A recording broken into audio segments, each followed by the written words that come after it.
10 টাকা টিকিট কেটে ঢুকে পড়লাম মেলায়। বর্ধমানে শ্রাবণী মেলা শুরু হয়ে গেছে, এটা কিনা উৎসব ময়দানে, আর শুরু হয়েছে 25শে জুলাই, থাকবে 1 মাস। যেটা আমি ফেস করেছি, টিকিট কাটার সময় তোমরা একটু খুচরো পয়সা নিয়ে যেও, তা নাহলে পরে টিকিট কাটতে একটু সময় লাগে।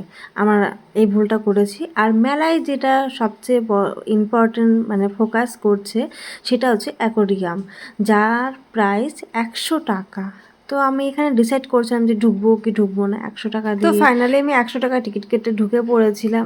আর যেহেতু এইটা নতুন, এরকম জিনিস পরবর্তীতে দেখতে পারবো কি না, যেহেতু বর্ধমানে এই প্রথমবার এখানে এসেছে, তাই 100 টাকাটা কোনো ব্যাপার না। হ্যাঁ, একটু বেশি টাকা, কিন্তু তার মধ্যে দেখতে খুব সুন্দর, মানে দারুণ দারুণ, মনে হচ্ছে আমি সমুদ্রের মধ্যে আছি। বৃষ্টি হচ্ছে জন্য মেলায় সেরকম একটা দোকানপাট ছিল না, তবে যা ছিল অনেক ছিল। আর মেলার সেই ভিডিওগুলো আমি শেয়ার করিনি, আমি কিছু কিছু রাইড শেয়ার করেছি। যেমন এই রাইডটা আমার চড়ার খুব ইচ্ছা ছিল, কিন্তু আমার বিপিটা লো আছে জন্য আমি আর চড়তে পারলাম না। আর তারপরে হার্ট দুর্বল যারা, তারা এই রাইডসগুলো চড়া যাবে না। বাবা কীভাবে উল্টে দিচ্ছিল, তো জানি না অতটা পুরোটা মানে মানুষজন থাকলে বলে করবে কি না। তো মেলায় গিয়ে আমি অনেক কিছুই কেনাকাটা করেছি, টুকটাক শপিং। তো তার মধ্যে যেটা আমার আকর্ষণীয় যেটা, সেটা হলো আমি সংসারী হয়ে গেছি।